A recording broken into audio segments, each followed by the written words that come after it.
Welcome to Modern Anarchy, the podcast featuring real conversations with conscious objectors to the status quo. I'm your host, Nicole. I tried to keep her quiet, but she's screaming inside of me. I tried to keep her hiding, oh, shut up. I tried to keep her quiet, but she's a wild, wild woman. On today's episode, we have BCT. Join us for a conversation about the ever-unfolding journey of leather sex.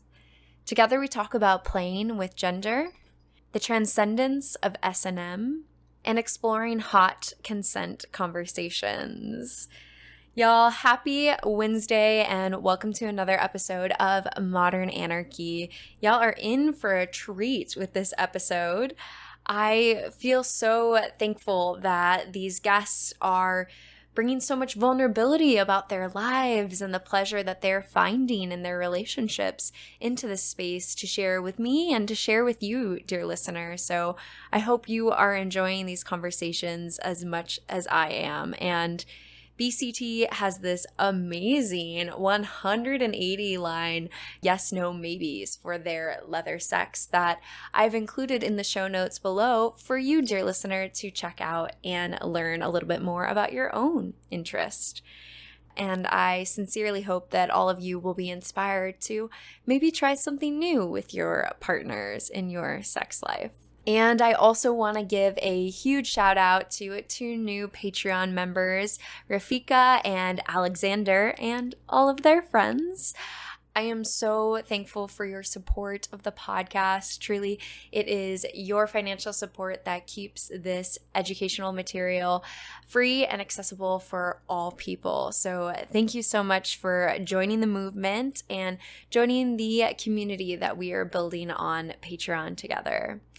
It was especially touching after releasing last week's episode, which was dearly, dearly vulnerable. So getting that feedback with Patreon supporters and all of the listeners who reached out to express their gratitude for the episode, it just brings so much warmth to my heart, especially given how, again, vulnerable that episode was for me to release and sit with sharing with the world. So I am just so thankful for you, dear listener, for tuning in, for joining the movement, for sharing this podcast with your friends, and for following your pleasure.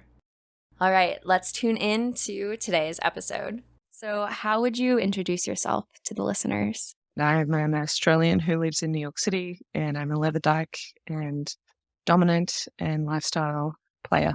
Okay. So what does it mean to be a leatherdyke? The dyke to me is sort of like it feels like a responsibility. Like I'm adorning myself with that label, with understanding of the lineage of leatherdykes before me, and the leather community is something that I'm deeply enmeshed in. And so it sort of like signifies to those around me, like I'm aware of this name. I know the significance of it, and I am extremely politically aligned. And to cut it down even further, the word dyke to me is a politically charged word and also a signifier of one's affiliation with political values. Yeah. Could you share more with me about, what the political charge is of that word? I think it, to me anyway, and to those around me, it signifies an action-oriented queer woman or queer lesbian. There's, folks who are operating as queer people, as gays and lesbians in the world who are not necessarily super politically engaged. And then there are those of us who are. And for me, the word dyke is a reclamation of a slur that I heard certainly growing up.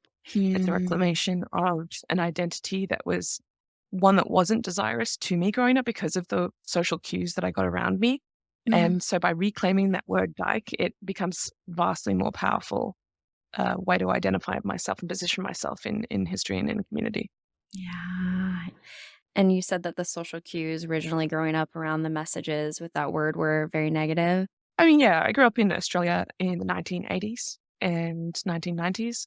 And certainly in the 80s, there wasn't a lot of presence in my life in Australia of queer representation, of positive queer role models. And it was, something that you were able to access through media. Like there might have been story in the newspaper. They might have been a conversation that you overheard at school, but it was always in the pejorative. There was always some scandalous element to it. There was always some level of sort of like otherness to it that was certainly not celebrated. So in my, little baby dyke brain, as a little kid, I learned that it was bad to be who I was. And so there was a lot of repression and a lot of, like a distancing myself from ever being clocked as that, even though I've known since I was conscious that I was queer and gender nonconforming. So I'm sure there was a whole long journey then to that process from being in that space to, the liberation you're feeling today. Oh, for sure. It continues. It's been a cyclic process. There's been stages that have been unlocked for me over time for different reasons at different moments. And I would actually say that my journey as the sort of like queer dyke that I am today didn't really start to be a thing in the world until I was in my late 20s.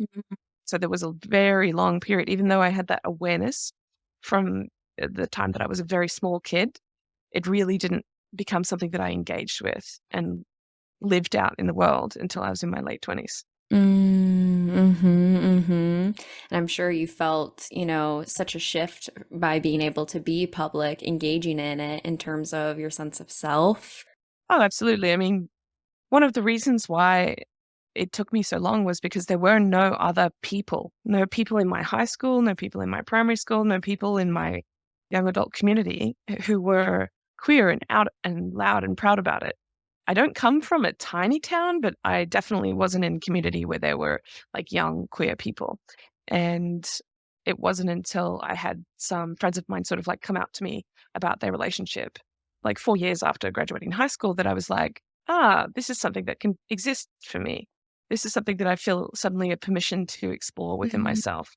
And there's been versions of that have happened over the years, whether it's to do with recognizing things about my gender, recognizing things about the way that I want to date and conduct relationships, whether it's, defining myself as queer versus, lesbian, and whether it's to do with, my interest in leather sex and everything that entails. So there's been just this ever endless cycle of opportunities for me to learn more about myself from that first coming out period. And I'm really excited to get into all of those pieces and some of the juicy pieces that are here. Are there any pieces that come to mind that you want to talk about today? Otherwise, I can kind of direct, but just want to open it up to if there's something you feel really strongly about. Yeah, I mean, a big thing that informs my life is my gender. I, from birth, have been gender nonconforming. I've always been a masculine energy person. I would say that I owe a lot to the femmes in my life, the queer femmes in my life from Melbourne, Australia, for the ways in which they interacted with me when I was starting to explore my queerness more intentionally, and the ways that they reflected back to me that masculinity in a way that was desirable for me, and in a way that I could clock that it was desirous to them.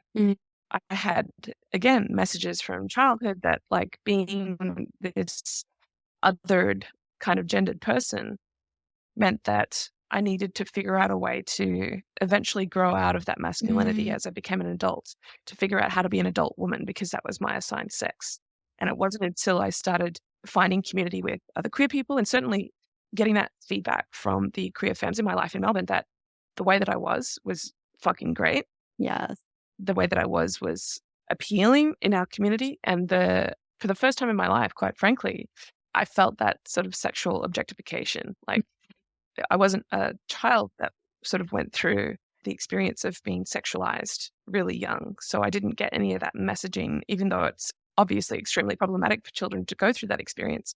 To not know that you are an attractive person, to know that you are desirable to other people, the kind of people that you want to date, right, is damaging. And it can be like one of the causes for people to sort of just learn so many different wrong messages about themselves. And so it was really important for me to build those relationships and meet those queer femmes in Melbourne and to listen to them, basically. And like that moment in time was a huge transformative period for me, because I started butch identity. And when I started reclaiming the word dyke, and when I started dressing more intentionally in like masculine clothing and adopting more of a sort of butch posture, and just figuring out how to move through the world as that person inside of me, but like letting it come out to the surface. Mm. Yeah, yeah, yeah. I know in my work, I've met people who have that same calling inside and want to express it. But when there's no community around you that understands, or a community that would celebrate you, because it's rather the opposite, right? That you would be attacked and all of these horrible things. It's so hard to come out in that. So I think you're hitting on one of those big pieces, which is finding community that celebrates you in your For authenticity. sure. Oof, Absolutely. huge. Changed my life. Yeah. Yeah. I know. If I could Yeah. prescribe anything, right? It's like, please find people where you can be your authentic self. It is worth every amount of energy to find that group of people because it is quite literally life changing. Oh, Absolutely. yeah. Yeah. And that, gender journey, if you will, like the process of learning more about myself as a gender non-conforming person, as a butch in the world, it continues to this day. And, that was my late 20s. I'm 44 this year. So it's a never ending process for me, and it continues on beyond this day. So I know that that will be a lifetime experience. Like that's something that I will constantly be thinking about and constantly be moving with. Which is exciting and playful and Absolutely. expansive. Yeah. I mean, like my gender, in the fact that it's not conforming to the gender that the sex that I was assigned at birth, the fact that like I have that as a part of my identity, as a part of my lived experience, is something that I fucking love. It has obviously been the source of confusion and uncertainty and insecurity while I was growing up.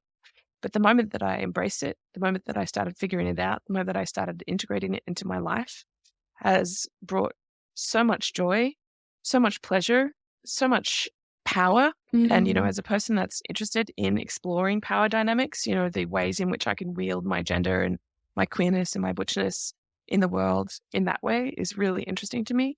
And I love the dance that happens between myself and others of any gender expression because of my gender expression. It's really fun because, the minute that somebody can see that you're intentionally playing with your gender, there's almost this sort of, this dance that begins between you if they are also somebody that's interested in doing that. I'm ready for the dance. Take me through it. What does that look like? I guess it depends on who the dance partner is. So, and it's not, one prescriptive thing to a particular group of people, but there's an intentional, somewhat heteronormative performance that's happening, but it's twisted. It remixes and references queer gender expressions of the past. I mean, butch and femme genders specifically, if we're sort of pairing those things together, there's long, long lineages of queer pairings of those genders, and butchers of my generation and those before me, there is a really strong tie into like working class aesthetics and working class lived experiences. And that's certainly my background. Like I can sort of like place myself in a lineage of butch aesthetics and butch people who come from blue collar backgrounds. And there's a really macho masculinity that is in blue collar community. And it's really fun to Mhm. be able to participate in that in your sex life, Yeah. in Yeah. your personal life, in your friendships, in your interaction with the world. It's not something that I was able to engage with when I was not yet out and not yet in touch with my butchness. Sure. Gender was a really confusing, challenging thing, like not Mm. really knowing how to be a woman, a cis woman, and trying to figure it out. Like there was definitely a period of my life in my young adulthood where I was in femme drag. And I look back on those times now with a mixture of like both a little bit of a tinge of like sadness, but also a tinge of Mhm. like, what the fuck was I doing? Because it looks ridiculous. And then, also a whole lot of gratitude and a lot of love for that version of me as well, because I was Sure. really just figuring it out. But the charge that comes up when I'm interacting with somebody who's deep in their femme gender performance is really fun. And what I found in my experiences of that particular pairing is the gender performance on either side escalates. They are like fueled by each other. Certainly in my experience of it, it's something that happens to me, and it's something that I've witnessed in partners past and also in friendships. We're inspired to amp up that posturing to the nth degree. Like it just keeps going. There can be downsides with that as well, because you sort of get trapped in this gender construction, and that can be a trap. But it's really fun ultimately at the end of the day. There's also a part of me, in the community that I inhabit, the paths communities that I've been a part of, where I've been able to play I would not necessarily say traditional masculine role or figure, but that's certainly like something that I enjoy about my gender. I am able to inhabit roles in the world where it makes sense for me. And I've certainly played daddy figures in the past in different relationships. There's certainly a lot of people in my communities who have regarded me as somewhat of a father figure, or like the sort of like cool uncle, if you will, or the dirty uncle, the sort of like masculine figure that is steady, or the masculine figure that is also able to like really throw down in a deep and meaningful conversation, or the masculine figure that drives a truck and can like haul your furniture or help you move house or whatever the fuck, you know? Yeah. Yeah. It's Yeah. pretty traditional in many ways. There has been like a long journey to play with gender. And I would say that Yes. at this point in my life, it's something that is, rather than being more external and more performative in the world, it's something that is now an interior exploration for me. I'm thinking more deeply about what is happening inside of me and what's happening in my psyche. I'm less concerned with the performance with the world, because I feel like I've done enough of that, and the interior exploration is more important right now. And I think it will aid in ongoing like community building, the value that I can like bring to my communities if I am doing that work rather than just being a one-trick pony and posturing constantly. Yeah, and take me into your relational world. What does it look like? Uh, well, these days I have one primary relationship right now. That is a very leather centric relationship. It's a 24/7 dominant submissive or DS dynamic. It is 2.5 years now that we've been exploring that dynamic. From the jump, it was a DS dynamic, and we didn't set out to do it 24/7. It just felt like organically right to continuously interact with each other in that register. In addition to that, and I'll come back to that relationship soon, but it's a non-monogamous relationship. And I have been practicing non-monogamy in all of my relationships since 2010. And that was sort of like while I was still in Melbourne and first learned about non-monogamy and first read The Ethical Slut and, was doing the very basic 101 level stuff about non-monogamy and polyamory back then.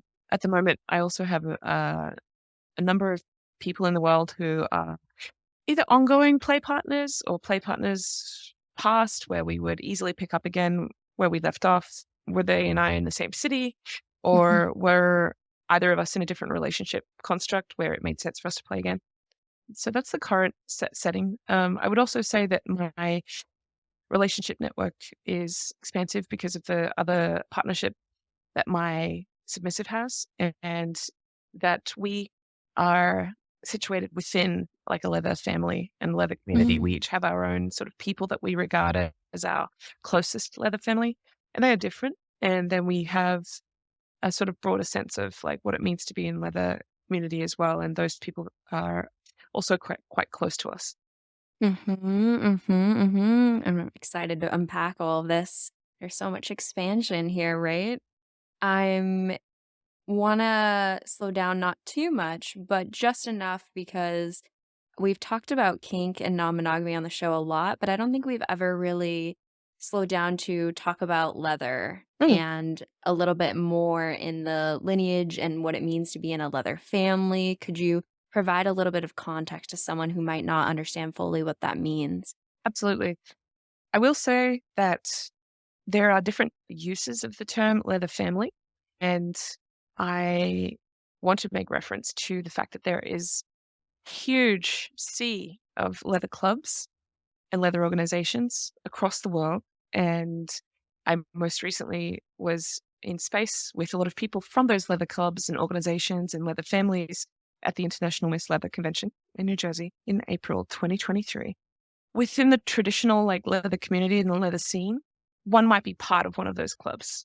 I'm not part of that sort of convention circuit or that traditional leather organization lineage where like leathers are handed down to you from elders and where you are, inducted into the organization and where you're earning different honors and you're sort of coming up through the ranks. That is really a robust, wonderful community and wonderful lineage. And for anyone who hasn't been to an International Miss Leather convention, I encourage you to go if you haven't yet, or to International Mr. Leather, or to visit the Leather Archive and Museum in Chicago. There's lots of information out there on the internet as well about leather lineage and leather history.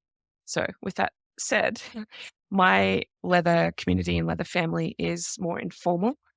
I would say that it currently is situated around my involvement and co-directorship of an entity called Kink Out.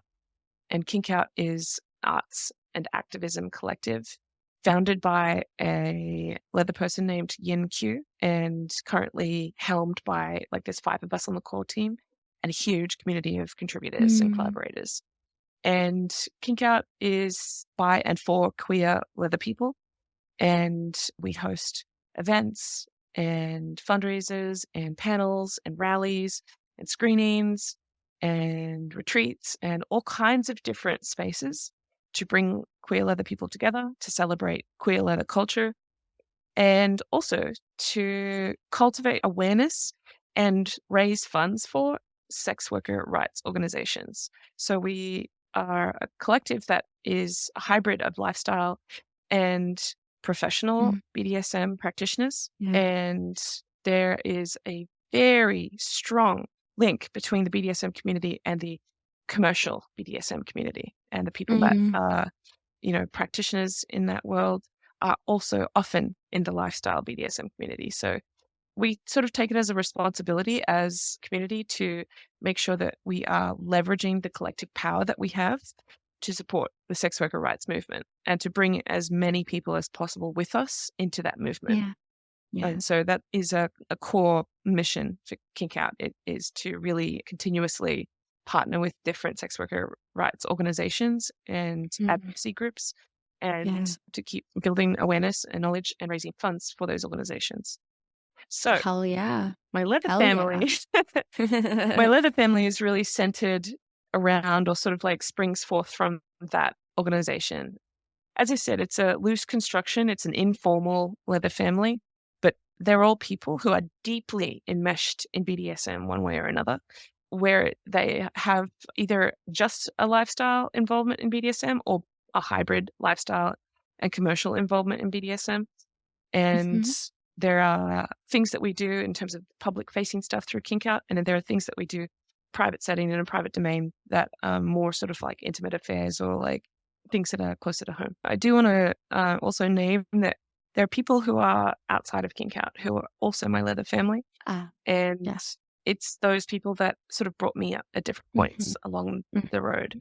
I met them in my early days of sort of figuring out what I was into with BDSM and in my travels. And they had, been in the scene for longer than I had, or they were also starting along their journey. And we've sort of come up together.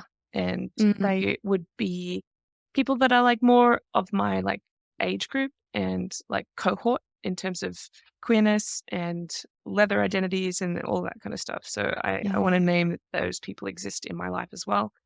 And that all of my leather family are scattered to the wind. So there's a huge contingent in New York City, but then there are also people further afield across the US and internationally as well. I'm sure it's great to have so many connections when you travel. You can meet and have those relationships and pick up play and be able to have that. That sounds like it's really fun. Yeah, absolutely. That's a huge consideration for me when I'm traveling. Like, am I going somewhere where there is an evident queer scene and an evident kink scene?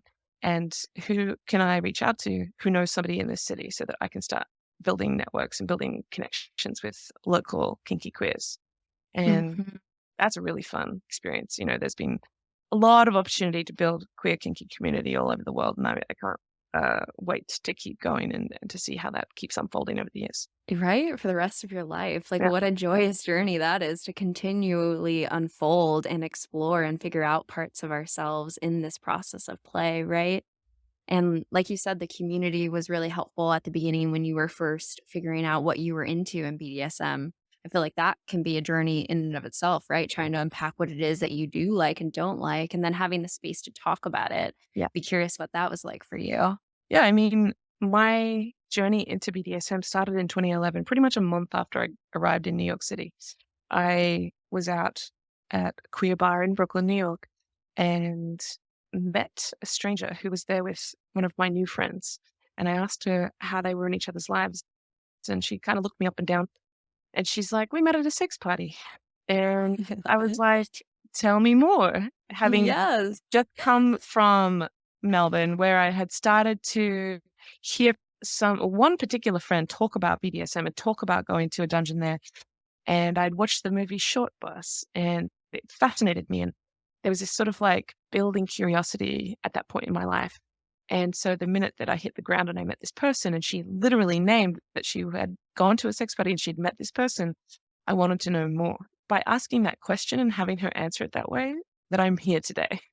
I'm not sure how else I might have entered this world had Yeah. that moment not happened. Who's to say if Uh-huh. I would have, but we ended up dating for a while. She was a lifestyle dom. I hadn't yet figured out what I was in the world. So we didn't have a BDSM like relationship with each other, but we Mm. hooked up for a long time. And she chaperoned me, if you will, to my first play party, like walked me in the door and sort of just said, "Off you go, figure it out," that kind of energy. She had her play partners and her dates sort of like arranged. And it was truly like an awkward experience for me because I was fascinated and I felt comfortable in the space. But at the same time, I felt like I couldn't pierce the veil. I didn't know how to make things happen. And Yeah. I was probably voyeuring and like figuring things out and going to workshops and meeting people for at least 5 months before I ever laid hands on somebody. And it was after an LSM workshop. LSM is the Lesbian Sex Mafia. They hold monthly meetings and workshops. And back in the day, they used to throw a little casual play party after their workshops at a nearby dungeon in the city.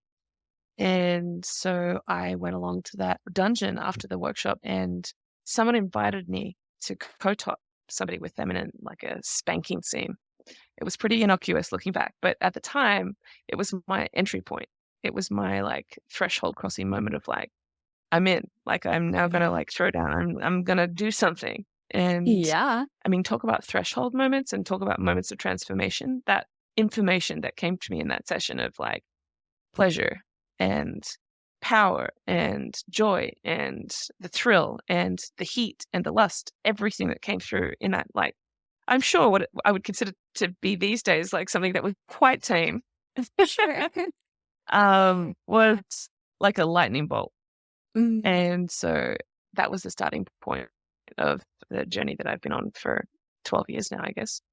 But I spent the early part of my exploration really drilling myself, going to workshops, meeting as many people as I could, learning as much as I could, and trying to get involved in, scenes and just figuring things out. And it honestly was a years long process until I got to the point where I looked around me and I realized, looking back, and I got the feedback from the world around me that I was somebody that was considered quite experienced and sort of like a regular at these parties, and somebody that was like a skilled, trusted face in the room.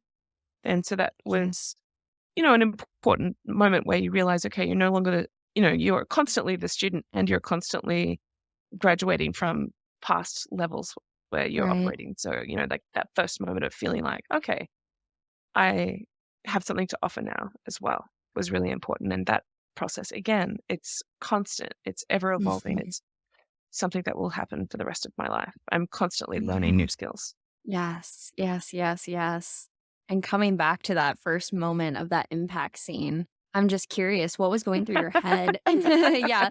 What was going through your head? What happened? And I laugh too at, like you said, that like if you were to look at it now, it's probably Yeah. tame, but like I'm just so curious how many people are at like way back there, right? Like wanting to have this, wanting to do this, and are right there at that moment, like, what's happening?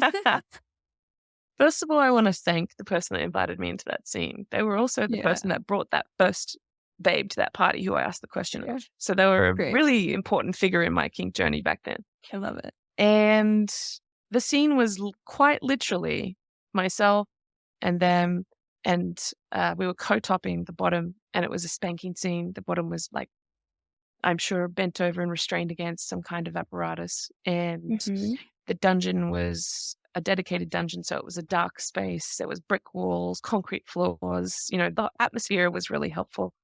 And they started the scene and then sort of like tagged me in. And that is an experience that I would echo to this day. You know, if I'm playing a co-topping scene, especially if it's an impact play scene, I'm often doing that tag team thing where one of us sort of like has, you know, time at bat, if you will, and then Yeah. tags in the other to take a breather and to sort of like, you know, share in the experience. Sure. I've done that many times over now. But when I first laid hands on that person, I was spanking her ass. And I just remember it being such a thrill, and that I was instantly feeling competent. I instantly felt like, okay, like I know what I'm doing. I instantly felt a certain assurance of like how to move, how heavy to go, where to take it, and access to this person's body. And that was a lot to do with, you know, the learning that I'd done, but also the feedback that I was getting from her in the scene, Sure. the way that she was Sure. reacting. And Yeah. that's also an important part of the way that I play. It's constant attunement to the body that I'm working with, to the sounds that the person is making, to the way that they're moving, the multisensory experience that's happening. That, you know, that feedback loop is ever important to the way that I play. So that happened from the very first scene and continues to be the thing that I'm mostly sort of tuned into when I'm playing. And I'm tracking with you and trying to pull out a little bit more. Like, why is that important? How does that shape how you play with that level of attunement? Well, despite the fact that that spanking scene might, in retrospect, have been pretty tame, these days, my prime mode of operating is heavy impact. And that means that I'm going for really brutal impact play with really intense bruising and marks on the person's body in any of the places where they will allow that to happen. And using either my hands, my fists, my boots, or any of the implements that I've got in my kit to bring out those effects. And so, you know, as a person that's like responsible for brutalizing somebody's body, be really attuned to what they're telling me in the moment. Yeah. And if they are not coping well with the level of pain that I would like to operate at, I need to know that as soon as possible, because it will not go well for anyone. And so that, you know, attunement, and it's almost like kind of like tunnel vision. I'm aware that, you know, if I'm in a public place setting, that there's people around, but the most that I might interact with anybody in the space is if they are coming into the physical container that I'm trying to create between myself and the people or person that I'm playing with. And other than that, everything else is tuned out, and I'm, for the best of my ability, you know, sometimes there's really loud music happening, so you can't always hear, but to the best of my ability, trying to tune into almost from like a peripheral way, like without necessarily like looking directly at the person in the eyes, because often they're facing away from me, but this sort of like peripheral vision of like what is happening and me sensing the movement of their body, their responses to the strikes, the way that they might lean into it, the way that they might take the strike and express some kind of pain or some kind of audible reaction to it. Like, what's the long tail of that sound? How are they breathing? Where are they looking if I can see their eyes? Where are they tense in their body if they are tense at all? Are they wet? Are they turned on? Like, are they hard? Are they evidently asking for more? Are they pulling away and trying to sort of like steel themselves for another strike?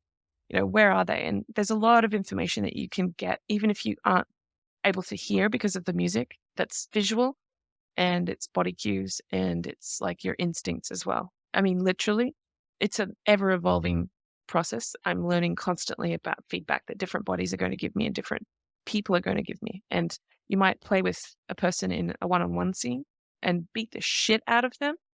And then the minute that you introduce another top or another bottom or multiple people into like a group scene, that same person might not be able to cope and to take the same kind of beating that they would be able to if it's like one-on-one attunement.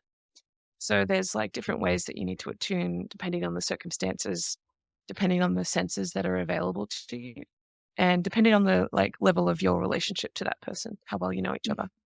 Mm-hmm, mm-hmm, mm-hmm.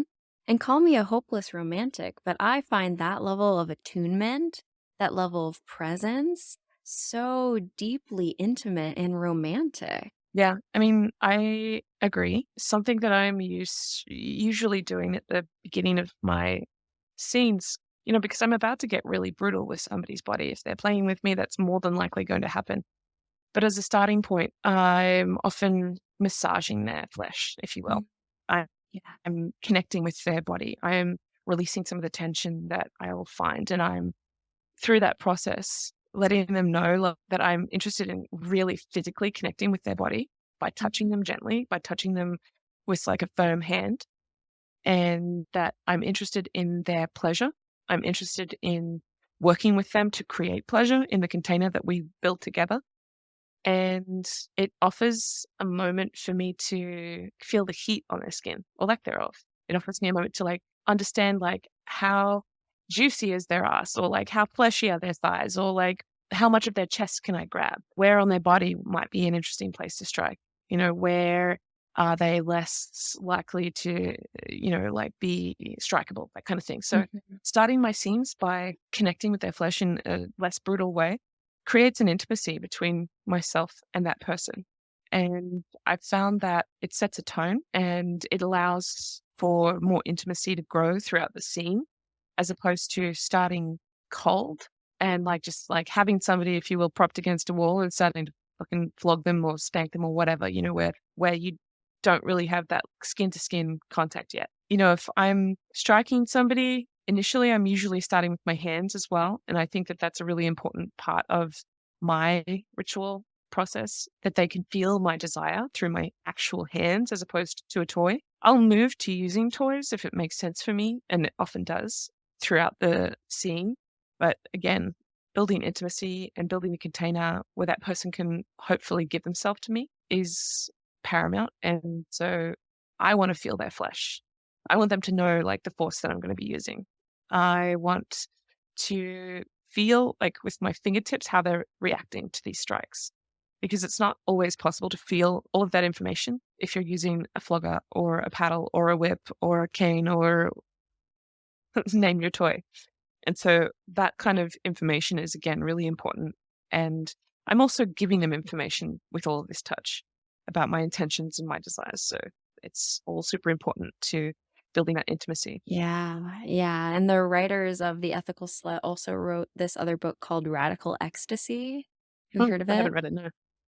They talk a lot about states of transcendence in S&M and other play dynamics. I'm curious how that relates to your play dynamics, if you felt that state of transcendence or mysticism in your play with other people. Yeah, absolutely. I mean, I'm not a scholar, I'm not a student of theology or spirituality, but I can align with the feeling of transcendence through leather sex. And most recently, I was having a conversation with somebody last week about how the concept of mana, and I know that that is a spiritual concept. I know that it's a theological concept. It's a theoretical concept. But to be quite honest, I first heard about the concept of mana through video games and the life force that one has in a video game. Anyway, Sure. this person was reflecting back to me that there's a life force exchanged between people who are engaging in like specifically like dominant and submissive. We were talking about dominant submissive dynamics, DS dynamics, but I would say in any kind of leather sex where it's like good and where you do feel that transcendence, that's part of what's happening. And that's part of why I love it. Part of why I'm so invested in the leather world and the like leather identity that I hold. That sense that somebody is, as I said before, giving themselves to me. Yeah. I'm receiving their life force and Mhm. I'm able to wield power over their bodies. It's really fucking hot. It's a Yeah. transcendent experience in that, like, we're not supposed to be doing that if we are conforming to social norms. And I am not interested in conforming to social norms. And I am interested in living the life less ordinary.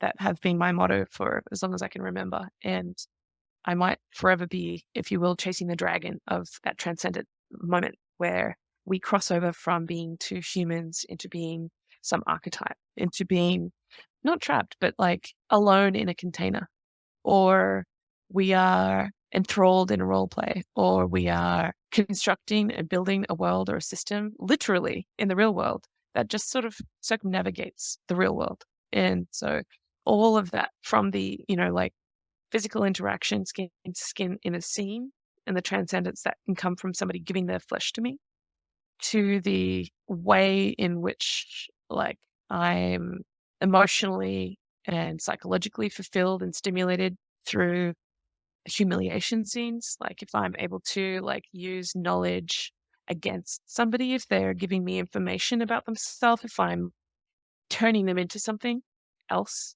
other than what they're presenting through a humiliation scene or through some kind of role play, I get a huge kick out of that. It's, one of the various different projects that I'm co-creating in the world that is designed to circumnavigate systems that exist. And I'm able to create worlds, tools, platforms, spaces that operate on a different level or that see the world through a different lens. I'm very animated by doing that work. So yeah, transcendence is a huge part of why I'm interested in leather. Yes, and that life force, quite literally, that you had said, right? And the energy that comes with that, and the gift and the power of that. I'm also curious too, as someone who's newer to all of this, what do your consent conversations look like? I know we could do a whole series of a podcast probably just on that. So I understand that's a big question. It depends. So, I cut my teeth playing in public spaces. I was going to dungeons and play parties and workshops for years before I ever had like a leather or kink experience at home. So often I am involved in pickup play or in play that is with somebody that I know, but it's like off the cuff in play space. And so in those situations, you're having like a verbal conversation around their limits, their desires, any pain thresholds or physical things, ailments or psychological triggers to be aware of, making sure that they're aligned with like what I'm into and that they're willing to engage in the sort of things that I'm into as well. Talking through all of those things up front. And also just checking in up front about like what does aftercare look like. So if it's a pickup play scene with somebody that's new to me, that might look like something to me and it might mean something different to them. So Right. making sure that we're aligned with what our expectations are around aftercare, putting some boundaries down about like what it means to engage in pickup play versus, if I'm going to a play party with somebody like as a date, if I'm having a date with them in a private setting, if I'm starting a dynamic with somebody and it feels like it has some legs or that there might be some like sort of like opportunity to like really throw down and that there's some lead time. In that scenario, I'm usually going to ask the person to complete some homework for me. And in my case, that can look different for everybody. Everybody's got different like levels of like, what does consent look like? What does kink negotiation look like? What does learning about each other look like? I like to get as much information up front as possible. And I am extremely thorough about it. Yeah. And it allows me to get a really comprehensive download about that person so that I can digest it, hopefully like bring some of that information into the scenes that we play without necessarily being concerned as to whether or not they're down for this or down for that or like speaking too much in the moment. So that homework is in the form of a spreadsheet. I'm a I Virgo. love And this. I'm a yeah.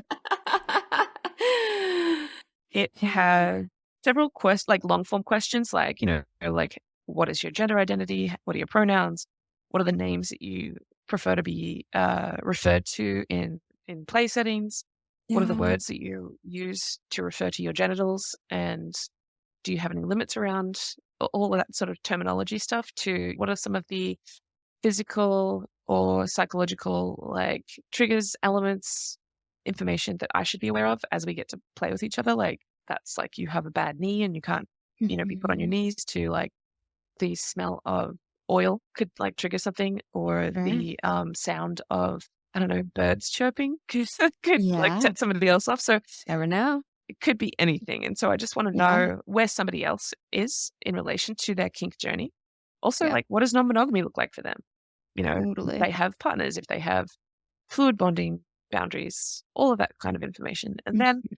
the next tab in the spreadsheet is a checklist, which is pretty standard for folks who are on a journey in the BDSM world to come across like a yes, no, maybe list or some kind of checklist. I have a checklist that at the moment I think has about 180 different line items of I love that. things that we could potentially explore. Mhm. And they're all things that I'm willing to explore.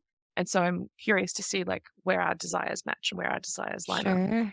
And so that Mhm. list involves, what is your level of experience with this thing? What is your level of interest with this thing? How do you Mm. feel about this thing? And any other notes that you would like to tell me about this thing? I've had so many different people over the years complete this homework for me as it's evolved over time. And literally, it was created back in 2011 Yeah. with that first lover that I had, where, we were collaborating on a few different projects. And that was one of the things that we came up with together. To, like this very day, it's something that I'm still using a version of. And I've had people fill it in with incredibly thorough detail. And some Mm. other people just sort of like quickly dance through it and not leave many notes at all. And so in addition to the homework that they will return to me, we'll usually have a follow-up conversation and we'll like talk through some of my questions. I'll Sure. often like to like drill in and like clarify some things, or tease and torment them about some things. Make sure that we're on the same page. And if it makes sense to you, if there's going to be an ongoing dynamic, and or if they ask me for it, I'll often send them my responses to the same questions from the dominant Cool. perspective.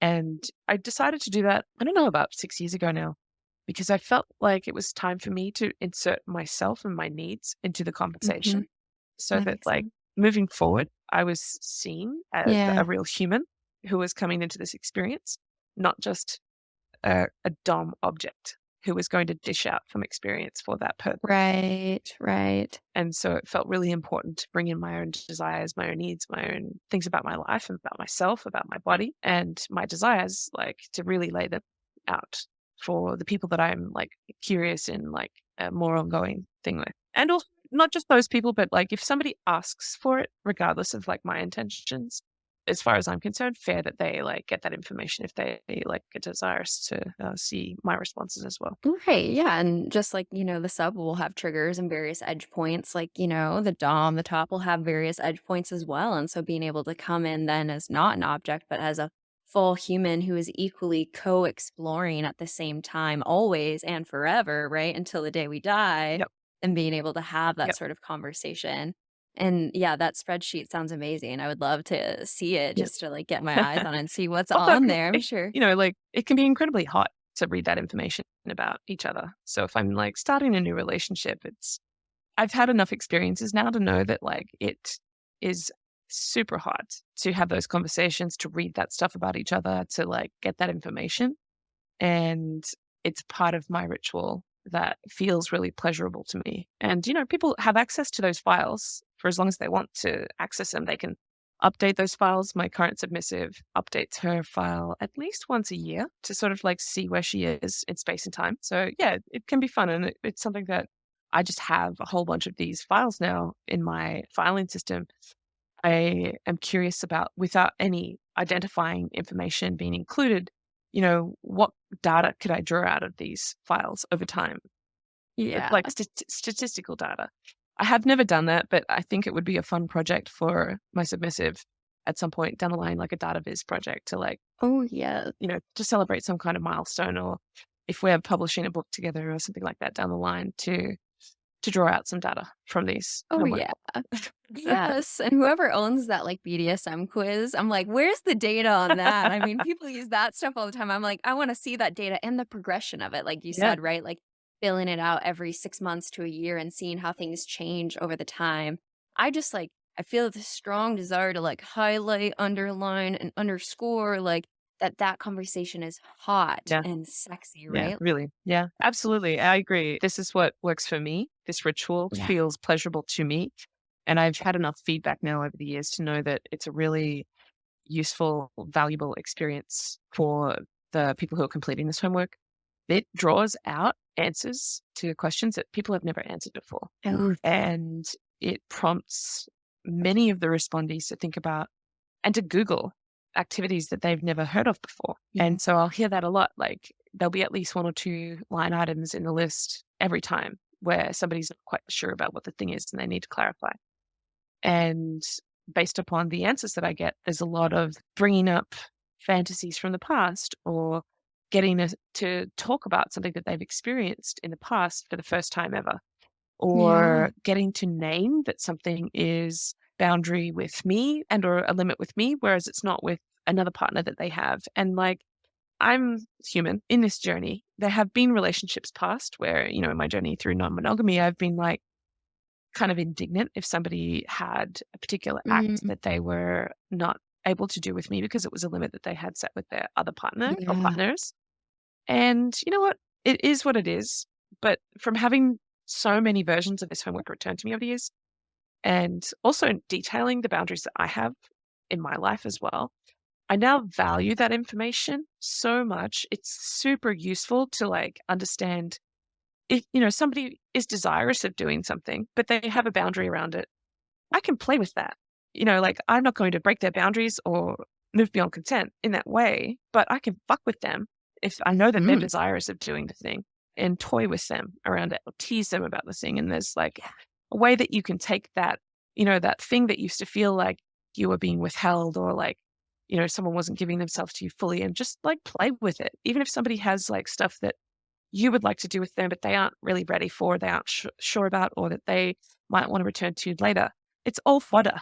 It's all creative fodder. And there are so many different ways to engage with somebody about stuff. Obviously, there's stuff that's completely off limits, but there's also a lot of stuff within the gray area that you can toy with. That stuff in the middle, the stuff that is fun, that you can like really mess with somebody about, that I really enjoy. Receiving all of that information from somebody brings us back to that point of the life force, mana. I'm receiving information from somebody. They're fueling the way that I'm going to play with them because I'm now downloading all of that information about them into my brain. And it is very likely to be turned against them in some way. I yes, I yes. I am interested in knowing what their desires are, and especially as it relates to stuff that they haven't yet explored. And like what new territory can we break together? Yeah. Yeah. So all of this information that I'm getting from this like homework exercise is valuable. It's functional. It's a paper trail. It's hot. It's inspiring my creative juices. And it really fuels this sense of like power that I'm always looking to, engage in some capacity, be it briefly in the container of our scene or throughout the course of a relationship with somebody. Just touching back on the question originally was like, what does my consent practice look like? That homework exercise is an opportunity for somebody to modulate or really customize their consent with me. We don't need to necessarily have a broad strokes conversation about like everything. I mean, that can happen, but it allows them to get very nuanced and distinct about specific things in their own time. And it therefore sets us up well to play together because I'm sort of like usually I'm constructing some kind of rough path that we could take on the date that we're about to have, be it Yeah. in a private setting or at a play party. If I'm aware of the space and the apparatus and all the tools that will be available to me, then I'm usually able to sort of like concoct some kind of path toward creating that container with them. I'm able to draw upon that information, Yeah. knowing what their edges are around something, knowing what their physical limitations are, Mm, knowing the things that will optimize for pleasure. And yeah. that is primary concern for me. Optimizing for pleasure is one of my greatest concerns as a leather person. Consent is like it can be very brief. And in my case, often it can be very, very detailed. Yeah, and ever evolving, right? Ever Yeah. flowing in that sort of way. And I would I'd love if I could get a copy of the blank sheet and include it in the show notes so people could like start to explore, think about these things, maybe like you said, even terms they've never even heard of that they could Google and start stepping into. Absolutely. As I said, the list of activities is based around my desires, so it's certainly not comprehensive, but Sure. I'm sure it'd be a good jump off point for a lot of people. Yeah, definitely, definitely. I know we talked a little bit about your various relationships. I'd love to hear more about the 24/7 DS dynamic and what that looks like. Absolutely. So as I said earlier, it's a relationship that has been ongoing for 2.5 years. We set out to start exploring a DS dynamic intentionally, but didn't necessarily label that it would be 24/7. That just happened organically. And this dynamic has been the most sustained kink dynamic of my life so far. Mhm. It is almost like a durational performance piece in the sense that we are constantly creating the world that we exist in. And I think that the world, the kind of dynamic that we have is actually quite unique based on my travels. I haven't heard of anybody else having the kind of construct that we have. So my submissive and I, we met together working on a kink out project. We were introduced through community and we had a really good chemistry on the work front. She's very much into spreadsheets. She's also like a very organized producer type person. And it was a real joy to work with her on a particular project that we were working on back in 2019, 2020. And it was through that sort of initial chemistry, that initial sort of like mutual interest and mutual desire that there was a spark and Mhm. there was a sort of like interest on my part to get to know her a little better. And we ran into each other at a kink event and it was she very unintentionally revealed to me that she was interested. And it was that information that sort of like set us on this journey now because based on learning that she was interested in playing with me, we set up a scene at a play party later. And at that play party, it was one of those transcendent Yeah. experiences where, I'm playing with this person for the first time. We've known each other for a little while, but I'm touching her body for the first Mhm. time. And I felt her. She's asked me what it was at that, first encounter that was interesting for me or like, what did it feel like for me? And it truly was one of those moments where I could feel her giving herself to me Ooh, energetically, oof, physically. oof. It was evident. I could Yeah. feel it. And we weren't playing for hours, but it really left an impact on me. And so that was at the start of 2020. And I got busy with some kink out stuff. Sure. And we were in touch just after Kink Out had a residency at MoMA PS1, and it was a really big deal and a months long affair. And just after we finished that residency, she reached out to, congratulate me and to wish me well in terms of recovery and asked me if I needed any support. And I needed a vacation. And I was having difficulty deciding what I would do, where I would go. And I asked her if she could help me figure that out, like keep me Mhm. accountable to booking. Yeah. And she was more than happy to. And she's told me after the fact that she considers that to be her first submissive task to me. Mhm. And I booked it all. I was going to go overseas and like take a 2-week solo journey by myself in March 2020. And then COVID hit and I wasn't going anywhere. So instead of going overseas, I stayed in my apartment for 6 weeks straight. And she just happened to be within a 10-minute walk of where I live. So we were able to have a couple of dates in the early COVID period of Yeah. 2020. And so she would come to my house, we would throw down, and she would leave. Mm. And I was somewhat concerned about like forming intimacy with her because of our work dynamic. We were Sure. working in a community project and organization that means a lot to me. I was Yeah. really trying to be really intentional around that and to be really mindful about what I was offering.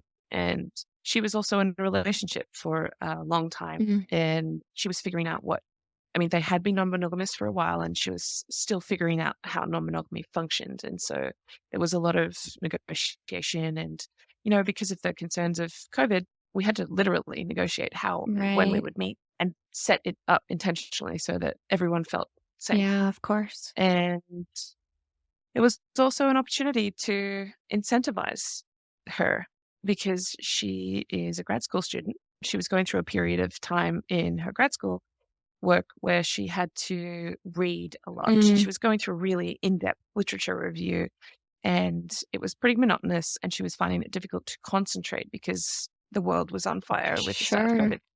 And I came up with the construct that she would set her own reading goals from week to week. And if she completed her reading goals by the end of that week, we would have a check-in conversation. And if she completed them, she could come to my house for a date. If she didn't, she wasn't coming. And so that was really motivating for her. Yeah. And it was really exciting for me to be able to sort of like flex that power over somebody and their work, which had nothing to do with me ultimately. It worked really well. I mean, there was definitely a few weeks where she missed her goals and she was devastated. And Naughty. there was a very concerted effort to get it together for many of the other weeks. And so we explored that for a while and it went really well. I ended up going away in the middle of 2020. So I was out of town for 3 months and we put our dynamic on pause. Sure. When I returned in the fall of 2020, we had a conversation and we were both pretty clear that we wanted to continue to explore that dynamic. We wanted to reanimate that and figure out how that would work for us. I was returning with a broken heart from exploring a relationship with a past lover. And I had a few DS dynamics in the years prior to meeting my submissive where I was the daddy. Sure. And the other partner was like a kitten in 2 of my past dynamics. So I was like really exhausted from playing the daddy role and being a benevolent caretaker and, you know, sort of like externalizing the concern and like being very like present with the needs of the other. Yeah. And so when my submissive and I started talking about what our dynamic would be, and she was expressing a desire to be of service to me and to like make my life more seamless and to just be useful to me, we were talking about it in the terms of like, what would the construct be? What would my honorific be? I had this like really intense, nauseated feeling of like, I'm not anybody's daddy anymore. Like, I don't want to play that role. I am so exhausted from taking care of other people. And I have this person sitting here interested and desirous and willing to like make my life easier. And it occurred to me that the chemistry between us was based upon us working together. And so the term that came to mind was that I would be her boss and she would be my subordinate. And so that was the very first thing that we ever named about our dynamic that has now grown into a world in which we now are running a company together. Well, I run the company and she is the only employee, but Yes. it has gone from this terminology of like, I'm her boss and she's my subordinate to I'm now the CEO and chairman of BCT Industries and she's the unpaid, exploited entry-level employee who has no career advancement opportunities. And we have all kinds of systems, all kinds of processes, tool in place that support the infrastructure of this company. From every 6 months, we have a performance review, a 360 performance review where we can give each other feedback and we literally fill out performance review tool that we have co-created together. And we're about to do one now at the end of June. Every month we have a monthly strategy meeting where we talk about various things to do with the functioning of our dynamic, be it operational stuff, be it community events that we're participating in, be it times when she's going to be unavailable to serve me. There is a lot to it. I'm not going to get into every single intricacy about dynamic right now, but the point being our dynamic is 24/7. She is my service submissive, and the role that I play with her in sort of like the reciprocity sense is that we have a very intense accountability system between us that has stemmed from that very first reading list that she had to commit to. So that has now turned into a two-way accountability system between us where we're each setting goals in our lives that are important across multiple life categories. And we're moving toward those goals week to week. And we have a goal setting period each year that rolls up to like a larger sort of vision for each of our lives and our lives together. Yeah. And that system has allowed us to sort of like name the things that we want from our dynamic together, Uh-huh. name the things that we want independently in our lives, be it with other relationships Yeah. or with our families or financially or with our health, all kinds of different categories. And to continuously work toward those goals. So that all roll up the long-term vision. And that accountability system is the bedrock now Mm. of our relationship. And it is one of the things that fuels our our dynamic, and keeps it really hot. I've been in a lot of different relationship structures in the past where I have found myself doing a lot of caretaking. Mm. And in this particular dynamic, it's the opposite of that. Ah. Her desire to serve me from the jump remains to this day as the primary sort of like way in which caretaking flows in this company. We're each engaging in relational behaviors that are the opposite of the ways that we've behaved in past Yeah. relationships. And that feels really cathartic, Mm. really healthy, really constructive. And it is an ongoing process to like unlearn some behaviors and learn some new behaviors and behavioral patterns. And it Yeah. feels so fucking good. Yeah. and, Yes.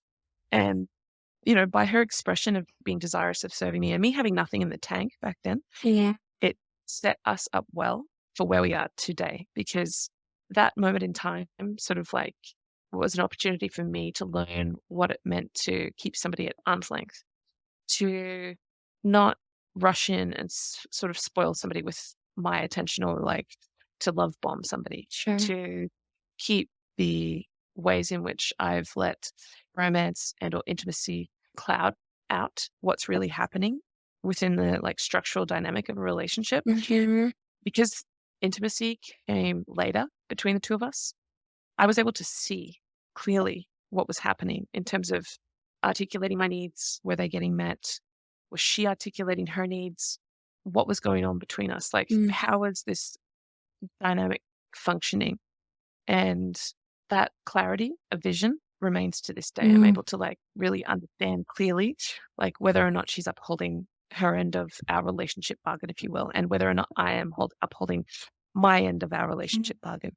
Yeah. And all of the stuff that was going on in the early days of our dynamic has really set us up well for a sustainable relationship, for intimacy to grow, for it Mm. to feel real, because it has been like hard earned. Yeah. And or the what many would call the sort of like death of desire, or Mm. death drive, for that so far to not have come knocking at our door. Like Mm. I, to this day, like am super hot for this dynamic.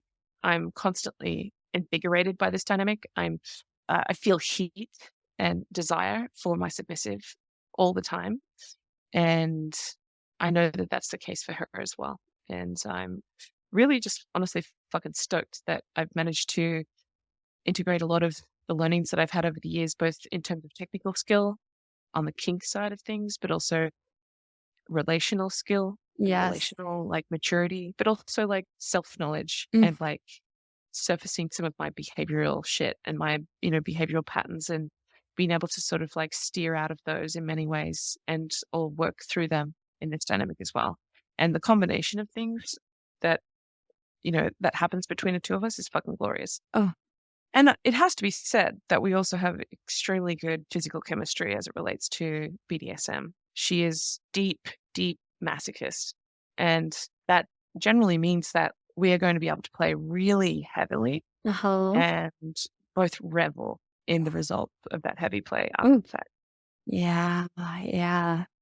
Thank you for sharing all of that. I think that my hopes are that people hear your story and dream bigger, think Yeah. bigger, get more creative in the ways that we can connect, that we can grow, that we can build intimacy. Because we both know the world tells us one script to do all of this stuff. And so I love when people can come onto the show and paint a world of something that's completely different and the beauty of that world.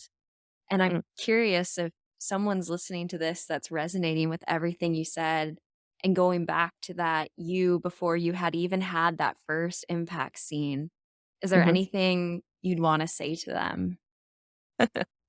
If you are exploring your queerness, if you're exploring kink, if you have had your curiosity piqued about anything relating to leather sex or BDSM, keep pulling that thread.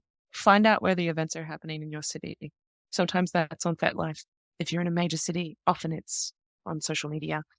Find out if you have a local leather and BDSM like educational organization. Find out if you have one of those local leather clubs or orgs. They're around the US. There are many of them around the world. And just get involved. You don't have to have all the technical skill. You don't have to have any kit to start. You can start by exploring specific things that feel accessible to you. And that might mean that you're starting as a bottom, but you ultimately end up as a top. It might mean that you start up exploring life as a puppy and you end up as a incredible mommy dom. Your explorations can lead you anywhere, and your starting point is not your end point. It is literally just the start point to a very long journey if you're interested in a life that involves kink and or BDSM. What a great invite and call, right? To listen to that piece in their heart, to follow that thread. It gave me chills. There's just so much there for people to explore, a lifelong journey with it. So I appreciate Yeah. everything you've shared. So Yeah, one go thing ahead. as well, like Yeah. if somebody is starting out on this journey as well, like something that leather sex and the leather community has unlocked for me is purpose. And, I was somebody that was politically engaged and politically aware for my whole life, raised in a politically engaged family, but I didn't find my own path and the ways that I could contribute to movements that were important to me until I found it within the kink community. And it has been life-changing.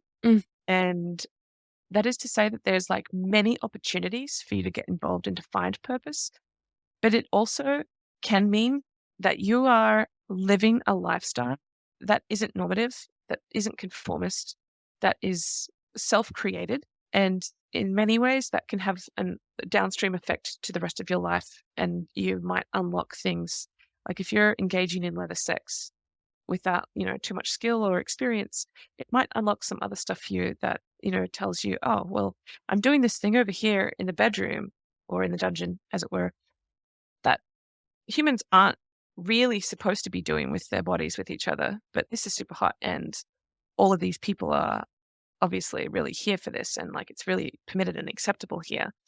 And that might just hardwire you to start thinking about other things in your life. If you haven't yet found a path to dismantling the ways in which you're programmed by default, that's something that can be unlocked within you by exploring many kinds of alternative lifestyles, BDSM being one of them. So that's another call to action. It's like a path to unlocking the ways in which you've been socially programmed. Yeah. Liberation. May it be so, right? May it be so. Absolutely. Yeah. I have a closing question, but I want to hold space in case maybe through our conversation there wasn't anything that maybe we didn't get to. Otherwise, I can lead us towards our closing question. I'll also add one other thing here. Like this term or this concept can be thrown around glibly or in spaces or within communities where it kind of feels like it's being commodified. But I also, BDSM can literally be healing. And, there's many ways in which I've sort of like talked about how my relationship patterns have been affected by my life as a BDSM practitioner. Quite frankly, I think that it has allowed healing within me. And I see that it is also a tool and or an opportunity for many other people in my life to have also healed some wounds within themselves. Yes. And that can be through like gender stuff. We talked a lot about that up front. It can be through unraveling some of those socially programmed defaults. It can be through, in conjunction with an excellent therapist, like working through some traumas. It can be working through some self-esteem stuff. It can be working through body stuff. It can be so many different things can be addressed and unlocked and or healed through BDSM. And I found that when I am in communities where wellness is central and there's like healing that's the primary topic on the table, I'm not a healing practitioner per se, in the standard sort of like definition of the word, but I've learned many years ago that my exploration in BDSM and the knowledge that I'm able to bring into wellness conversations is deeply valuable to people that maybe haven't thought about the shadow part of their sexuality yet, Oh, or yeah. the ways in which power shows up in their life. And so I'm able to like bring value to those wellness spaces. And I say this because I am also the co-founder of an entity called Queer Healers. It's a directory of queer practitioners in alt wellness and alt medicine and plant medicine. And I work with a great team of co-founders, two of whom are more sort of traditionally defined practitioners. One of them is a herbalist and yoga instructor, and the other is an astrologer. But I also see myself on that team, despite the fact that like I come there with the tech skill and the business skill.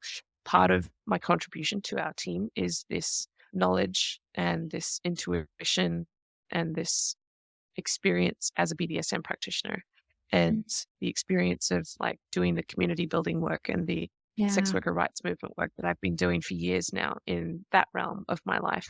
I bring all of that into my work with Queer Healers, and it is baked into the DNA of our company. And so I wanted to like make sure that people are aware that beyond just being something that's like, a hedonistic pursuit, it can also be a space for healing in conjunction with other modalities. So I wanted folks to sort of like think about BDSM through that lens as well.